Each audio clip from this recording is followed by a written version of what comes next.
Le das a... Ok. Buenos días. A nombre de la Asociación Poblana de Ciencias Microbiológicas, les damos la bienvenida y el día de hoy tenemos el gusto de presentar a la doctora Ana Berta Escobedo López con una plática titulada Importancia y actualización de candidiasis. Ella es profesora investigadora de la Universidad Autónoma de Puebla, con formación de químico farmacobiólogo por la misma Facultad de Ciencias Químicas, maestría en educación en ciencias, también por la misma facultad, y doctorado en excelencia docente por la parte de la Universidad de Los Ángeles. Lleva ya muchos años como catedrática en esta facultad, por lo que la mayoría de nuestros estudiantes la van a reconocer. Y bueno, en este momento pues trae un tema muy interesante como es un tema acerca de la candidiasis. Y sin más preámbulos, pues los dejo con la doctora. Adelante. Buenas tardes, mi nombre es Ana Berta Escobedo López. El tema de hoy es la importancia de actualización de candidiasis. Candidiasis.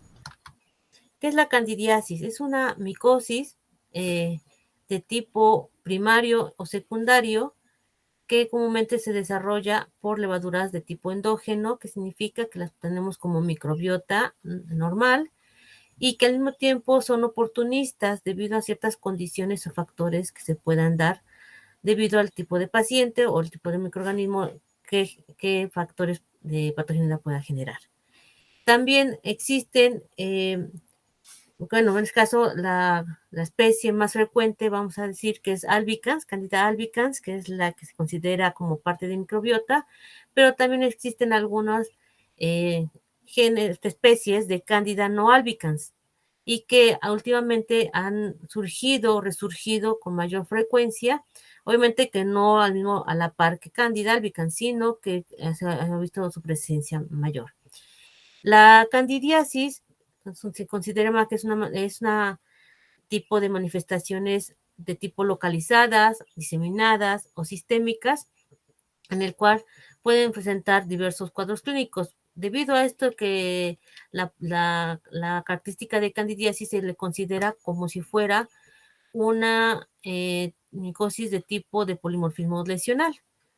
Entonces puede afectar varios lugares, por ejemplo, la boca, la vagina, la piel, las uñas, en algunos casos excepcionales en pulmones, intestinos o cuadros de alteraciones citopatológicas. Esta candidiasis es de una evolución aguda, subaguda o crónica. Es decir, que dependiendo de la etapa que vaya avanzando esta candidiasis se considera así como tal, aguda, subaguda o crónica. La sinonimia, es decir, con qué otros nombres la podemos encontrar a la candidiasis. Podemos encontrarla como mencionándolas como candidosis, moniliasis, algodoncillo o muguet, que son los términos que comúnmente encontramos en la bibliografía. Podemos mencionar diversos cuadros en el que se mencionan las diversas especies, en las que son alrededor de 200 especies, y en ellas pues hay algunos sinónimos de ellas, pues por lo tanto son bastantes especies. Dentro de las que son más frecuentes son todas las que tenemos aquí, como es la glabrata, la tropicalis, la dubliniensis, la famata, pero la reina, por decirlo así, es la Candida albicans, es la que se considera con mayor presencia en la mayoría de los cuadros clínicos, ¿verdad? Estas se determinaron la mayoría de las veces mediante la secuenciación genética para poderlas diferenciar debido a que su parte fenotípica son muy similares y al mismo tiempo en algunos casos también la parte microscópica. Acá hay otro esquema en el que mencionamos las más importantes dentro de esas que, como ustedes ven, son varias de las que ya habíamos mencionado. La de arriba siempre va a ser albicans. Y la última, que es una muy importante que ha recobrado importancia, aunque se considera muy antigua, pero se considera una emergente, que es auris, que mencionaremos posteriormente. Y las menos frecuentes son estas. Obviamente que existen algunas más. Dentro de la bibliografía, en el caso de Bonifaz, menciona también este cuadro en el que la mayor frecuencia que tenemos a las Cándida albicans, pero también con varios complejos, es decir, que dentro de ella existen las subespecies que son estas dos, ¿verdad?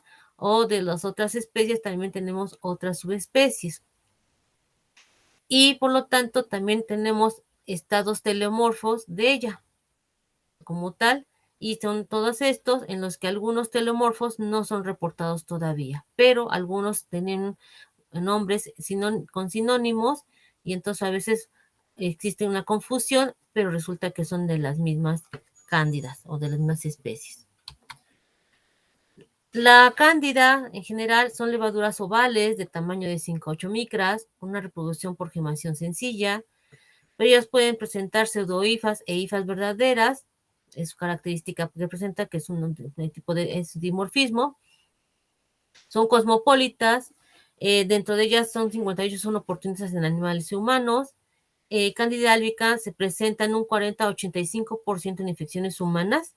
Y junto con ella puede haber, como yo les mencionaba, algunas no albicans, como 6 a 8 especies más o menos, y van en aumento en algunas.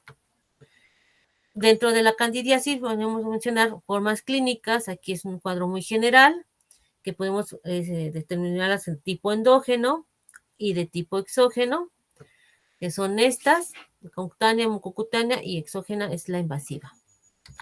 También tenemos aquí un esquema en donde Arenas también engloba todos los cuadros clínicos que podríamos presentar a nivel de la candidiasis, los determina en forma localizada, mucocutánea que había mencionado, y cutánea, la diseminada, sistémica y alérgica. Y dentro de la mucocutánea podemos ver otros cuadros clínicos también diversos y dentro de ellos también otros como tal. Y la cutánea lo mismo, y ahorita los vamos a ver con algunas imágenes para que ustedes conozcan bien su forma de presentarse. Entonces, dentro de la localizada podemos mencionar a la mucocutánea, que es la oral o bucal, y es presencia que llamamos muget, que son placas blanquecinas que molestan ya al paciente al ingerir alimento.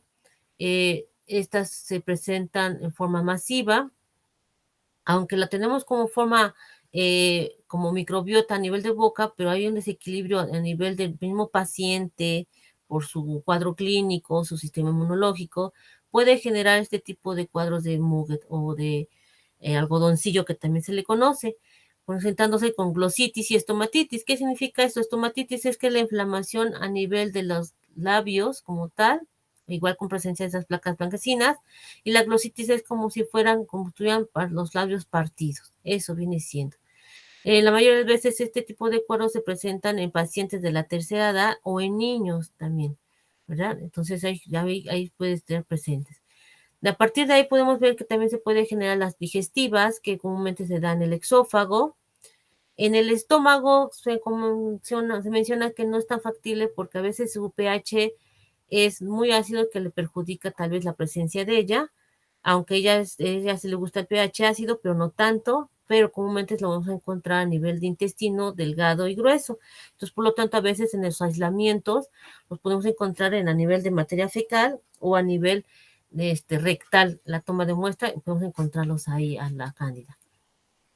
A nivel de vagina, que es donde comúnmente se encuentra como microbiota, también podemos generar cuadros de vaginitis, en el que va a haber cambios de inflamación a nivel vaginal, y hay también cambio en la secreción. Esta secreción pasa de una secreción transparente de escasa moderada a moderada, y pasa de moderada a abundante con un aspecto grumoso, blanco, amarillento.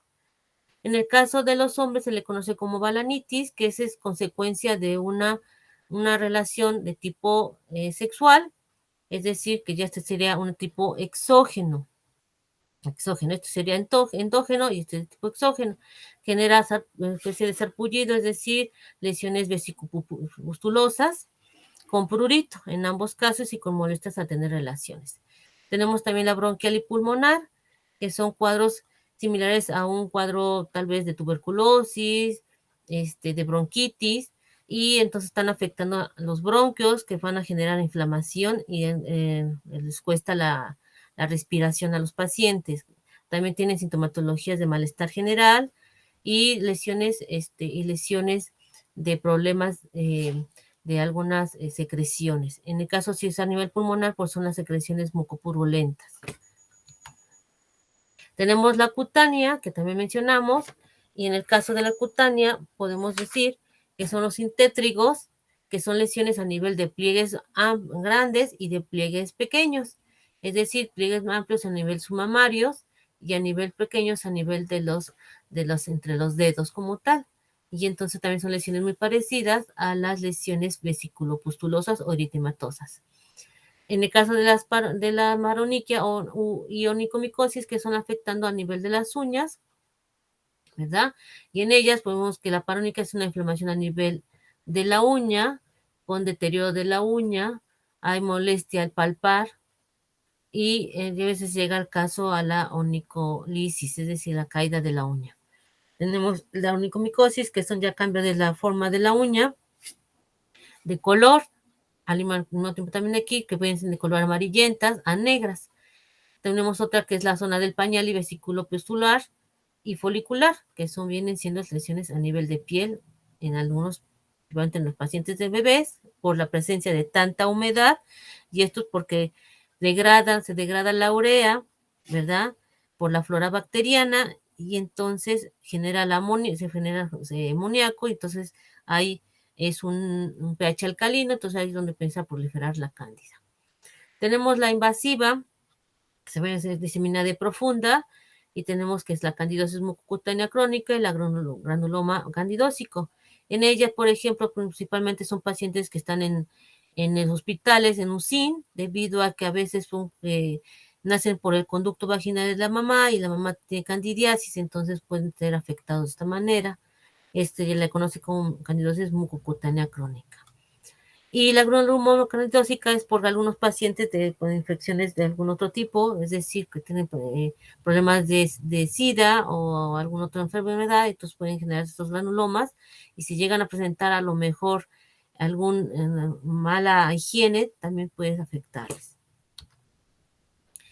Tenemos las sistémicas, las alérgicas. Las sistémicas, comúnmente igual, es por lo mismo de algunos pacientes que pueden presentar cuadros de problemas metabólicos o problemas de hospitalización, y entonces pueden generar cuadros de endocarditis, meningitis y sepsis o candidemias, que comúnmente son esta candidemias es porque tienen tratamientos prolongados de antibióticos o tienen catéteres conectados o sondas para alimentación, y entonces ahí pueden infectarse la contaminación como tal. Y en el caso del aparato genitourinario y riñones también puede estar presente a nivel de los hospitales, pero donde se ha visto es que en mayor frecuencia de las infecciones de vías urinarias es en mujeres. Es porque como tenemos el conducto urinario cercano a la vagina, entonces nos podemos a lo mejor autoinocularnos y poder generar esa proliferación de la cándida hacia los conductos urinarios, ¿verdad? En el caso de algunos pacientes de hombres puede ser que si tienen alguna infección igual por candidiasis a nivel de glande, podemos decir que también puede proliferar por esa vía a la cándida. Y más si son pacientes diabéticos es mayor la frecuencia. En el caso de la alérgica, podemos ver que son ya consecuencias o complicaciones debido a otras lesiones u otros cuadros. La candidez es porque si tienen alguna forma de infección bacteriana como los sintétrigos o los impétigos, perdón, entonces podemos mencionar que se hace la candidez, que es tipo de lesiones de esta manera. Eczemas, igual va a perjudicarlo como tal. Asma, si tiene algún cuadro de tipo respiratorio y no se da el tratamiento, puede afectarle, si prolifera la cándida a nivel pulmones, y puede generarle problemas de asma, con problemas de tos, sibilancias, disnea, opresión torácica. Y la gastritis, pues igual, si tiene algún cuadro de tipo gastrointestinal y no se atiende como tal el tratamiento como debe ser, entonces pueden generar cuadros de gastritis. Tenemos que entonces, ustedes han visto que entonces tenemos una diversidad de cuadros clínicos diferentes, por eso les mencionaba que es un polimorfismo lesional de la candidiasis.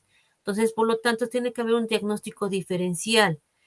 ¿En qué aspectos, verdad? Por ejemplo, en la oral podemos tener que diferenciarlo con estos cuadros clínicos, en la vulvovaginitis con estos cuadros clínicos, en la balanitis igual, gastrointestinal lo mismo, ¿verdad? Es decir, que son cuadros que a veces se presentan en forma similar, la broncopulmonar lo mismo, que sean bronquitis, bacteriana, aspergilosis. En el caso de la candidosis cutánea, pues en los sintétrigos digitales o mamarios, inguinales y axilares, también tenemos que diferenciarlos con algunos de estos. En la candidosis del área del pañal también lo mismo. Por ejemplo, una dermatitis del área del pañal es debido a que a lo mejor lo podemos confundir con un tipo de rosaduras. En la candidosis ungueal, también en las tiñas de las uñas, en la pustulosis cutánea, también podemos ver que también se pueden diferenciar con algunas de ellas.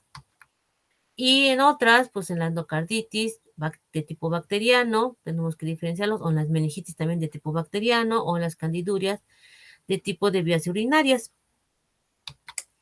Entonces, por lo tanto, tenemos que darle la importancia a la identificación por género y especie.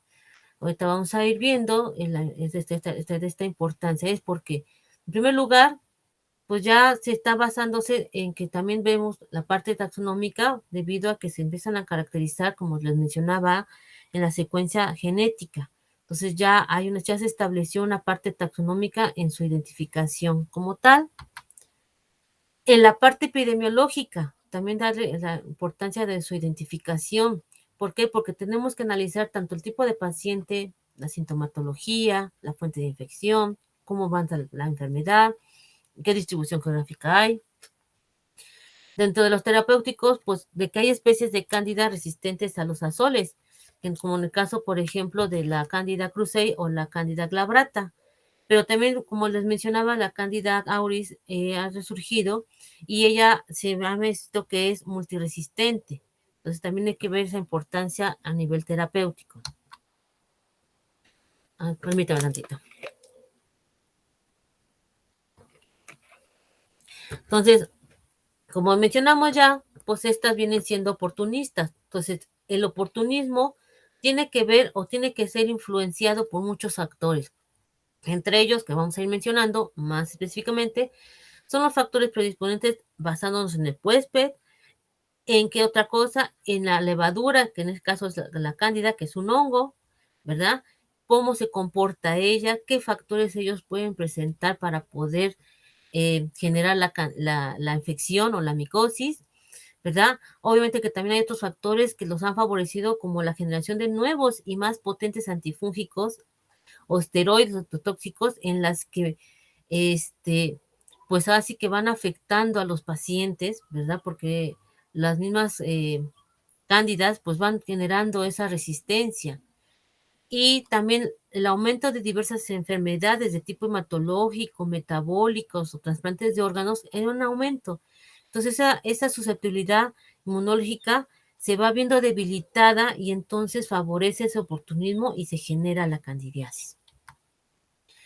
Entonces, ¿cuáles serían estos factores o cuál sería esa epidemiología como tal?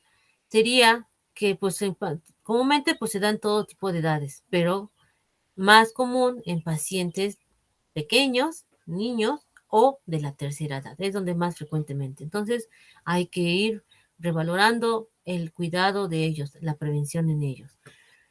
El sexo, pues ya como ya hemos visto, pues la mayor frecuencia es en las mujeres. Pueden presentarse en ambos, sí, pero la mayor frecuencia en mujeres, por la misma condición de que tenemos como microbiota en nivel vaginal. La fuente de infección puede ser de tipo endógeno o de tipo exógeno, y de tipo endógeno ya lo mencionamos, que es la microbiota normal, y se puede ver alterada por otros factores, como mencionábamos, o de tipo exógeno, pues un contacto directo, o que estén presentes en el hospital generando infecciones nosocomiales. Es decir, pues ellos van a ver la oportunidad de algún paciente y entonces la transmisión, ¿verdad?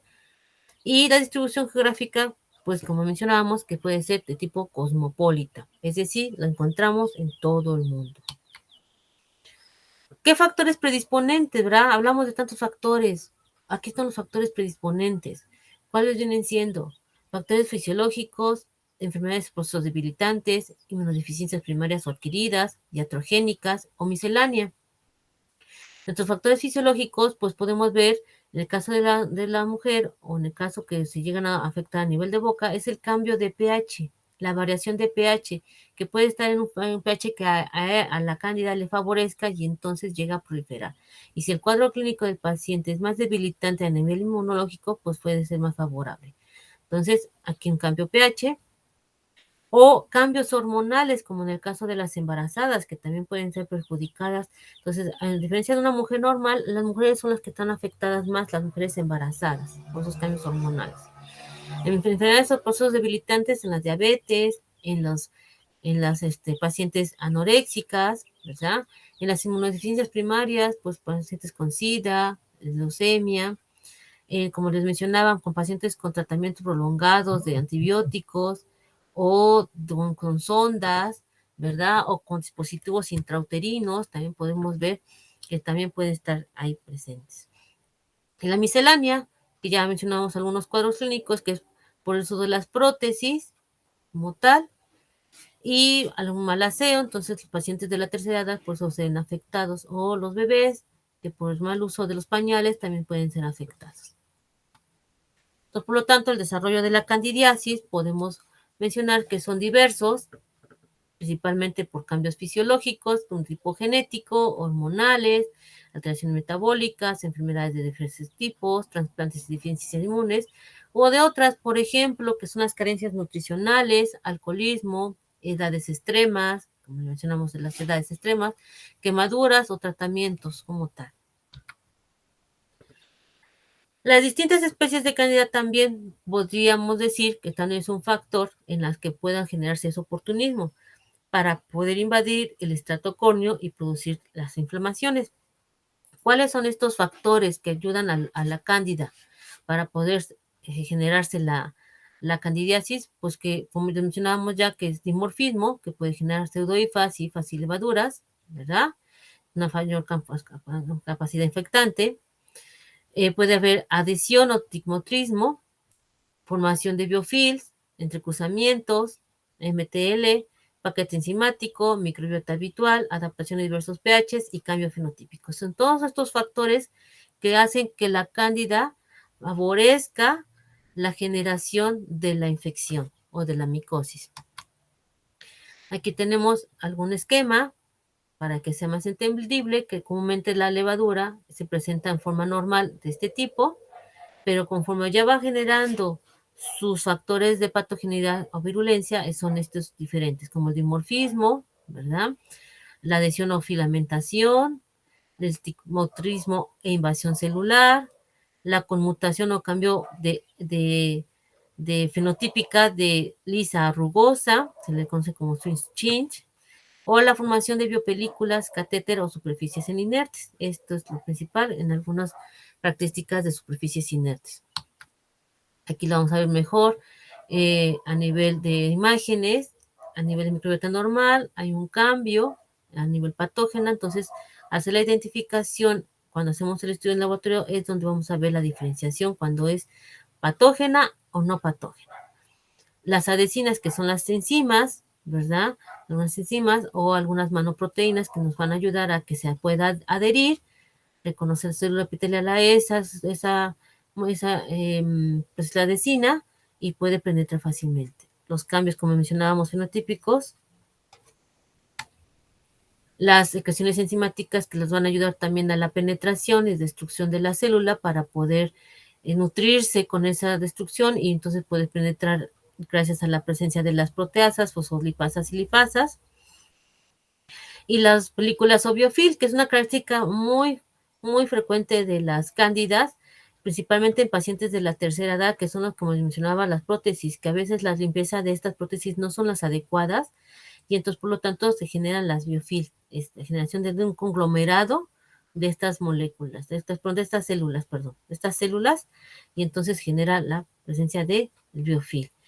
Este biofilm se puede liberar, se puede eliminar cuando ya existe algunos factores o condiciones ambientales que los desfavorezcan, es decir, una buena limpieza.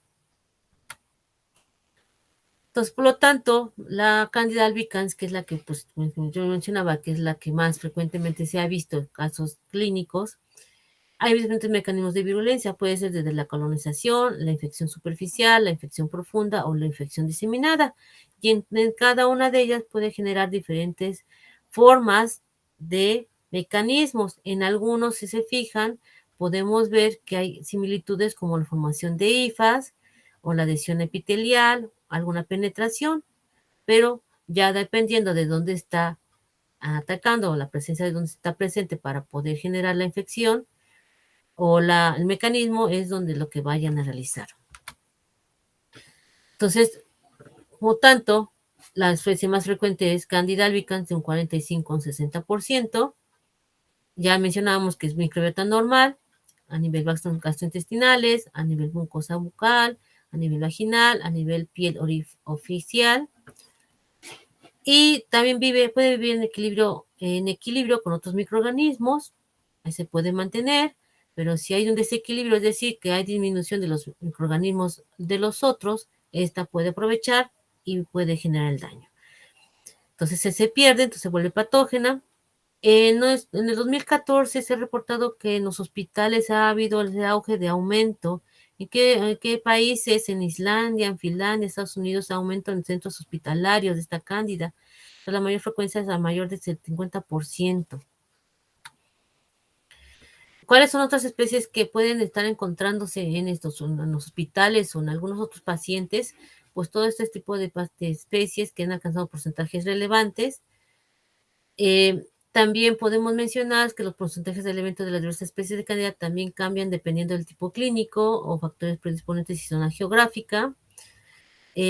Podemos mencionar algunos que ya están en una mayor frecuencia como Tropicalis y Glabrata en esa frecuencia. Y hay escasos mixtos o porcentajes de los restos de las especies que son mínimos. En estudios que se han visto o hemos visto que hemos leído, por ejemplo, en este estudio donde se maneja la frecuencia en la distribución de Cándida causando candidiasis invasivas, que en el 2017 manejan aquí la frecuencia de Cándida que es mayor en un 40%, o sea que no difiere de la bibliografía que estamos ya consultando, que es Bonifácica Arenas. También aquí menciona Reyes, que también la frecuencia, esto lo hizo en un análisis de 10 años a nivel literatura, y vio que la frecuencia sigue siendo Candida albicans y acompañada de complejos de algunos otros especies. Que también vio ahí también Reyes, también lo que se analizó fue cuál es la mayor frecuencia de cuadros clínicos, y como vemos, la mayor frecuencia es a nivel de candidosis genital en un 47%, seguidas de la oral, la onicomicosis y la cutánea candidósica, es decir, cualquier otro tipo de candidiasis cutánea. Entonces, al hablar de la candidiasis, que es una infección que ha surgido de forma de escala mundial e incluye tantas infecciones superficiales e invasivas, pues la preocupación mayor es en donde más se ha proliferado, es en los hospitales, principalmente en pacientes de cuidados intensivos, donde ahí la tasa de mortalidad es mayor. O sea, se ha aumentado por la presencia de estas cándidas. Entonces, existen varias especies, como les mencionaban, que han tomado auge, han sido presentes, aparte de Candida albicans, aunque en esta es pues la que más se ha estudiado y es la de mayor frecuencia, pero también se ha visto, como les mencionaba, otras especies. Pero recientemente la nueva especie que se ha visto proliferado es la Candida auris. Candida auris fue descubierta en el 2009 en una paciente japonesa en el conducto auditivo, y ahí se diagnosticó a Candida auris. ¿Por qué se le da el nombre de Candida auris? Porque auris en latín significa oído, pues se le dio ese nombre. Y existe una gran preocupación respecto a los trastornos causados por estos hongos. Entonces, en su distribución geográfica, pues ya verán, aquí tenemos que la frecuencia en algunas especies es variante, es variable, ¿verdad? En todo el mundo, como decíamos que es cosmopolita. Aquí tenemos otra distribución geográfica, las cándidas con más frecuencia que tenemos. Auris son los puntos rojos donde se han visto casos y que han presentado cuadros de candidiasis invasiva en los diferentes pacientes a nivel hospitalario. En el 2018 fue esto. Este fue en el 2018 como tal, reporte. Ya en el 2019, en una distribución global de Candida, aquí es un mapa donde vemos la distribución de Candida auris entre 2009 y 2019, cómo se ha aumentado, cómo ha habido casos o reportes simples, sencillos, o reportes múltiples, que significa pues de Candida auris junto con alguna otra especie, y brotes, reportes de brotes, que son los cuadritos que vemos aquí, como tal, estos puntitos. Entonces, en todos estos años ha visto, a partir del 2009 que surgió el primer caso, luego en la India, y así sucesivamente se han manifestado hasta el 2019. Y es preocupante. ¿Por qué? Porque esta Candida auris resulta que es la principal que han encontrado en los pacientes de UCI. Tiene un índice de mortalidad de un 40-70%, es multiresistente, es, como les mencionaba, es una levadura emergente, es resistente no nada más a los antifúngicos pues más comunes o los que ya han visto que pues resulta con otras cándidas. Por ejemplo, es resistente a fluconazol, voriconazol, a la anfotericina B o hasta algunas equinocandinas. Pero en este caso, en este trabajo de Sousa, que aquí mencionas las equinocandinas, él hizo este estudio como herramienta biotecnológica para el tratamiento de infecciones de Candida auris, pero él hizo este estudio comparando, más bien haciendo un estudio en el que maneja las equinocandinas junto con algunos otros antifúngicos y dando resultados favorables para poder eliminar a esta Candida auris. Entonces, es importante saber el diagnóstico de esta Candida auris porque es difícil de diagnosticar por las similitudes de muchas cosas que presentan con las otras cándidas. También, pues que se encuentra en hospitales, pues también has visto que es multiresistente a diferentes desinfectantes, entre ellos el hipoclorito de sodio, la povidona, el peróxido de hidrógeno. Entonces, también hay que ir viendo cuáles desinfectantes podrían ser los importantes y efectivos para poder eliminar a esta especie. Entonces, por lo tanto, podemos mencionar que es importante el diagnóstico en el laboratorio de la candidiasis. Pues podemos mencionar que pues encontramos, dependiendo del cuadro clínico, podemos ver que existen diferentes muestras de ellas para poder hacer su análisis. Y ya dependiendo de la muestra, pues se tiene que hacer el estudio. En un principio podemos hablar de una muestra, por ejemplo, de una muestra de exudado vaginal, pues podemos ver un análisis, por ejemplo, de examen directo con KOH o con KOH en tinta Parker, con Lugol o solución fisiológica, llamándose aquí solución salina. La diferencia es que con KOH podemos ver las cuestiones hialinas, a veces son difíciles de distinguir, y entonces a veces nos ayudamos con una tinta Parker para poder visualizar mucho mejor las estructuras, o con solución fisiológica también, y en donde que vamos a ver si hay plastoconidias, que son las estructuras comúnmente como parte de microbiota, o hifas o leucocitos que vemos. Y aquí cuando vemos ya presencia de hifas, es que significa que ya esta muestra nos da la pauta que la infección ya está generada por la cándida. ¿Qué otro tipo de diagnóstico? Pues las tinciones que nos van a ayudar a, por ejemplo, la tinción de Gray, la tinción de Giemsa o Papa Nicolau, que también nos va a ayudar a ver la formación de estas estructuras. ¿Qué es lo que vamos a buscar? Plastoconidias, ¿verdad? Cantidad, morfología y tamaño, número de generaciones, pseudohifas o hifas, tipos de células presentes, para poder ver si hay presencia de leucocitos, macrófagos, que nos van a determinar la infección o no. Entonces, tenemos que analizar todos estos estudios a nivel microscópico. Ahora también nos vamos a apoyar con los cultivos que pueden ser de tipo generales, como la destroza saburo o papa destroza, que son medios, que podemos hacerlos a crecer fácilmente en acá en la cándida, a partir de nuestras muestras, como mencionaba, una muestra, por ejemplo, de tipo vaginal, y los vamos a sembrar, y vamos a obtener en estos dos medios cultivos las colonias lisas, blandas, brillantes, de color blanco o ligeramente beige, pero a veces se confunden con algunas otras levaduras, que también pueden ser similares en este tipo de morfología. Entonces, a veces nos gustaría más, pues, el diagnóstico con un agar selectivo, ¿verdad? Como cuál, pues el agar BG, que el agar BG viene siendo un medio que nos va a dar la pauta de unas colonias de color café en las cándidas, en todas las cándidas, que vamos a poder diferenciarlas de que es una infección por cándida. Son colonias suaves, cafés, mate, ¿sí? Y entonces es el medio selectivo, perdón, para poder ver la diferenciación del crecimiento de las cándidas.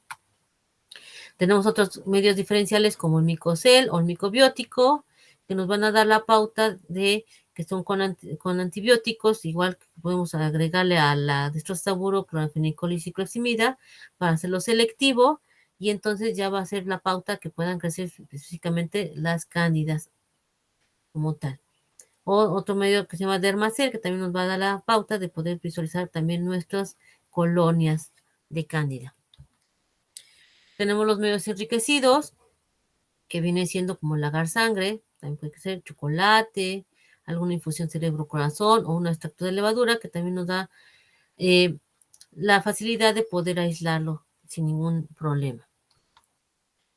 Tenemos los medios diferenciales, que es un medio que se ha visto que se puede sembrar, y es el gran coronagar. Es un medio cromogénico en el que van a ser coloreadas las diferentes especies, y ya dependiendo de la especie va a tomar una tonalidad dependiendo de los compuestos producidos por la degradación de las diferentes enzimas específicas.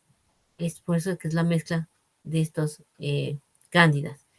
Entonces, comúnmente las colonias de Cándida albicans son verdes, las de tropicales azul y de cruce rosadas. Aquí tenemos un cuadro donde podemos ver, un IFAS nos da las diferentes especies y hasta los otros géneros en cómo podemos verlas en este medio de Cronagar cándida.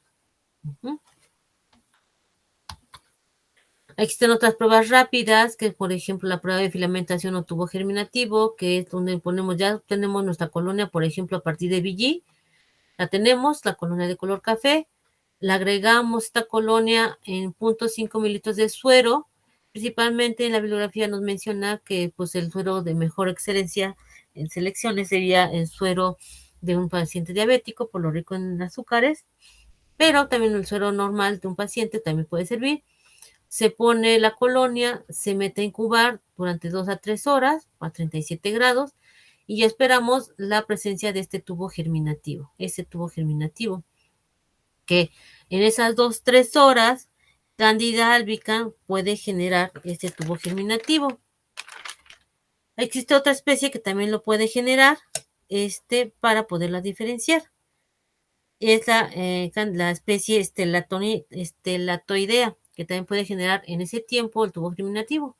Entonces podemos ir diferenciándolas, y las demás especies se pueden generar después de ese tiempo. Entonces, forzosamente tenemos que leerlo en el tiempo de 2 a 3 horas para que podamos determinar que es una Candida albicans.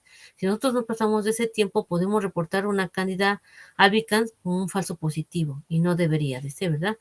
Si no se presenta el tubo germinativo en ese tiempo, entonces se reporta como una Candida SP, es decir, algunas otras especies. Y entonces, por lo tanto, podemos ver que es importante diagnosticarla también. También vemos que la producción de clamidoconidias terminales o intercaladas, esto lo podemos hacer con la harina de maíz, que es donde se puede generar características de esta cándida, de generar clamidoconidias. Otra prueba es la resistencia a lactidiona o cicloximida, en el que vemos que la Candida albicans es positiva, es resistente. Cafir también, Famata, Guillermondi son variables. Pues ya mencionamos la producción de color, que es un medio de Cronagar, sus diferentes coloraciones. Otra prueba es la hidrólisis de la urea, que también tiene la característica la cándida de no degradar la urea y poder diferenciarlas con algunas otras levaduras para poder determinar si es cándida o no, si nuestro crecimiento, por ejemplo, es en un dextrosazaburo y dijimos, pues sí, es similar el crecimiento, ¿no? Por decirlo así, pero no, similar en Trichosporum o cándida, o Cryptococcus tal vez, pero no, aquí vemos esta prueba de urasa que es negativa cándida con respecto a alguna otra. Existe otra prueba que se llama la reducción de tetrazolio, que es una prueba en la que se prepara un medio llamado Pagano-Levin, que es es base de agar saburó con 0.1 de cloruro de trifenil tetrazolio, se va haciendo incoloro y si se reduce este tetrazolio va a tomar una coloración rosada a rojo púrpura. Entonces depende de las diferentes especies, pero no es tan precisa. Aquí tenemos un algoritmo de cómo se podría dar una identificación ya de todas las especies de cándida de importancia clínica, dado por Bonifaz. Debemos quitar la muestra, sus exámenes directos, nuestras tinciones, como ya mencionamos, si hay presencia de pseudobifas o blastoconidios, está cándida sp, blastoconidios, cándida glabrata, en el cultivo, tubo germinativo, tenemos aquí estas dos, tenemos aquí el cultivo, cuáles medios cromogénicos, el pagano Levin, que es la reducción de tetrazolio, la harina de maíz, el agar seguro con un ciclosimida o el papadestrosa de Carvillí.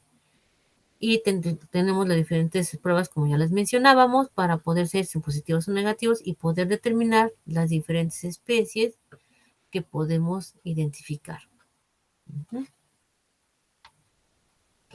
Algunas pruebas convencionales, tenemos las características morfológicas, ver las características macroscópicas y microscópicas de cada una para ver su morfología, cuál vienen siendo una y otra diferente.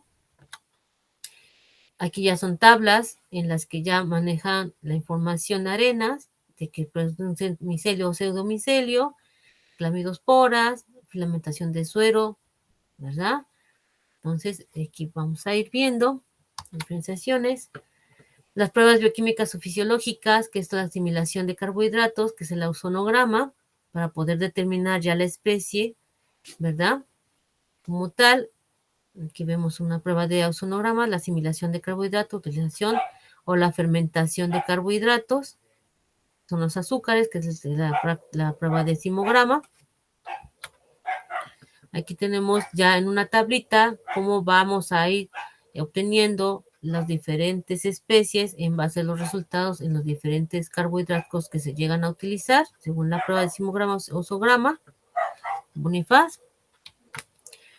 Aquí tenemos con otras características del género Cándida en la resistencia del lactidión, reducción de tetrazolio, la prueba de ureasa y la utilización de nitratos.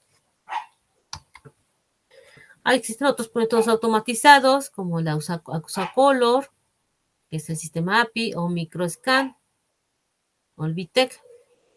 Y también hay otras pruebas que ya son más específicas, por ejemplo, para el caso de biopsias, que se hagan biopsias para vasos cutáneos profundos, rayos X, casos pulmonares, tomografías, casos meningios. Por ejemplo, en el caso de las biopsias, se hace la histopatología y ya se hacen tinciones de Paz, Gomor y Grot, que son específicas para este tipo de estudios a nivel histopatológico, en donde se pueden ver la detección de Candida albicans, por ejemplo, aquí en Paz, en una imagen de leucoplasia vellosa bucal, es decir, a nivel de boca, vemos la coloración de la tinción de Grocott, donde vemos muestra de hifas de Candida. Ya en la serología se utiliza para casos profundos sistémicos y ya dependiendo del cuadro clínico se puede manejar la intradermorreacción a la candidina, la precipitación, la inmunofluorescencia directa o indirecta, la aglutinación, determinación de mananos, determinación de beta 1,3 de glucanos. Existen otras pruebas de identificación como las moleculares, que ya es lo que ya ha cobrado más auge, que es el PCR, que es muy específica, por la que se obtienen porcentajes de 97%, ya para poder determinar más específicamente las especies. Además de de PCR, también existen otras que es la polimorfismo de los perfiles de restricción electroforética, o las huellas digitales del DNA, que pues ahí se manejan ya a nivel molecular. Tenemos otra que es la MALDI-TOF, que es uno de los métodos de diagnóstico de identificación, que es una técnica de espectrofotométrica de masas, que también se puede determinar. Y los tratamientos, igual el tratamiento es en base al tipo de infección que se llega a tener, por ejemplo, en la mucosa y piel, pues hay suspensiones orales de nistatina o clotrimazol, o usar fluconazol y traconazol. En casos graves, pues ya es la fontericina B, en cierto dosis, ya dependiendo del médico, va a darles la dosis dependiendo del peso del paciente. Tenemos el itraconazol, fluconazol, caposfungina, micafungina. La vulvovaginal, pues son muchas soluciones ácidas, preparados tópicos, óvulos de imidazoles o de nistatina, cremas. Comúnmente pues es lo que se maneja a nivel comercial. Si se fijan ustedes, en el comercial se maneja mucho los óvulos, las cremas, ¿verdad? En la candidosis bucal, soluciones básicas, ¿verdad? Como bicarbonato, a veces se maneja esa sugerencia. Poliureta de genciana. Entonces, por lo tanto, como yo les mencionaba, a nivel buboginal, pues se maneja mucha información de este tipo de tratamientos. Y a veces en los comerciales, ustedes lo han visto, ¿verdad? En los comerciales siempre dicen, este tratamiento es para las chicas bien. ¿Y por qué ponen para las chicas bien? Que las chicas bien nada más es ese tratamiento. ¿Y dónde dejamos supuestamente las chicas mal? Yo creo que no hay chicas bien ni chicas mal. Simplemente la candidiasis se da en todos los aspectos, ¿verdad? Todo tipo de gente, todo tipo de mujeres, todo tipo de personas nos puede generar. Entonces, esos spots que dicen para las chicas bien, pues no deberían de estar, ¿verdad? Porque como les mencionaba, pues no hay chicas bien ni mal. Simplemente la candidiasis se da porque es de tipo endógeno también. Entonces, las chicas nos puede dar a cualquier mujer. Entonces, pues, yo digo que está mal ese spot. Y pues lo principal, tener un sexo protegido, porque no sabemos si también nuestra pareja puede que nos contagie. Es decir, nosotros como mujeres pues la podemos generar, pero podemos contagiar a nuestra pareja, sí, pero ¿qué tal si nuestra pareja se fue a, a estar con otra persona y esa persona la contagió? Y entonces nuestra pareja nos va a contagiar. Entonces también es importante eso, ¿verdad? Todas las responsabilidades. Ya en el caso de los pacientes hospitalizados, pues ya revalorar tanto los desinfectantes, los antifúngicos, para poder determinar un buen tratamiento. Entonces, muchas gracias por su atención. Nuestras referencias.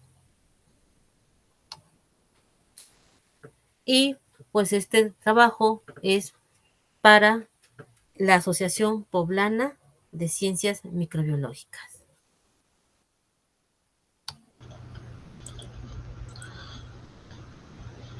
Muy interesante tu plática. Fíjate que, bueno, me salieron algunas dudas. Ya en alguna plática que oí de algunas chicas mencionaban que en el problema de candidiasis, ¿sabes qué comentaban? Que podían utilizar el Yakult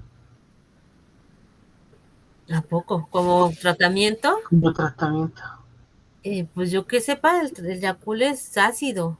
Ujú, Y supuestamente la cándida en un pH muy ácido no se puede estar presente. Entonces, ujú, por eso en el estómago no puede estar presente como parte de flora. Lo encontramos parte de flora a nivel intestino. Entonces, yo creo que el Yakult no creo que pueda ser un buen un buen tratamiento. tratamiento. Sí, Pues así estaban platicando.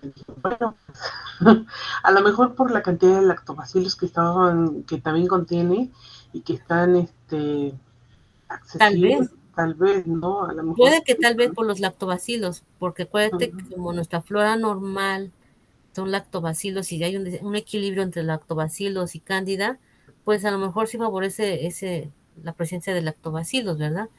Pero pues como todo, si es un tratamiento, ¿cómo les podemos decir? Sí, Alternativo, este, pues no sabemos qué tanto a medida nos perjudique o nos beneficie. sí. Parece que los tratamientos alternativos es un albur, Sí, mm, es a la suerte, ¿no? Te puede ¿sí? ayudar, se puede empeorar, ¿no? ¿Sí? Muy bien. Me llamó la atención también una palabra que menciona de tigmotropismo Ujú. y que lo referencias también como adhesión. ¿Qué sería el tigmotropismo? El timotropismo viene siendo la facilidad ya de la penetración de la cándida. Esa Mm, característica que ya tiene de generar el micelio hace que ayude a que pueda, pues así, por decirlo así, romper la barrera de la pared celular y poder penetrar fácilmente. y esta Candida auris sí se ve bastante amenazadora por su presencia, ¿no? Porque dices que es multiresistente. Sí, sí, sí, sí, multiresistente. De hecho, hasta en la CDC hay si tú te metes a la CDC, ahí está un estudio de eso, de su multiresistencia de Candida auris. Ujú, muy bien.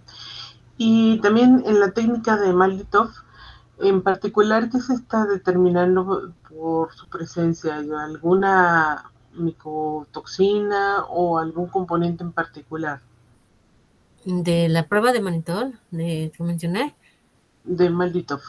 ajá, comúnmente se da a presencia de sus, sí, de su presencia de su pared, me parece que es pared celular. Sí, ok. Bueno, pues serían estas preguntas y bueno, dejamos la grabación para que también se puedan comunicar la Asociación Poblana de Ciencias Microbiológicas con la doctora Elizabeth Morales García para que si tienen alguna duda, pues te la hagan llegar y nos hagas favor de Sí, aclararla. sí, de hecho, la prueba que últimamente me preguntaste, Ujú, pues, la enriqueceremos posteriormente en esa, si tienen mayor duda. perfecto. Pues te agradecemos mucho, doctora, y bueno, agradecemos a la Sociedad Poblana de Ciencias Microbiológicas por permitirnos este enlace de comunicación y te agradecemos a ti por tu ponencia que estuvo muy interesante. Muchas gracias. Muchas gracias. Muchas gracias, doctora Dolores.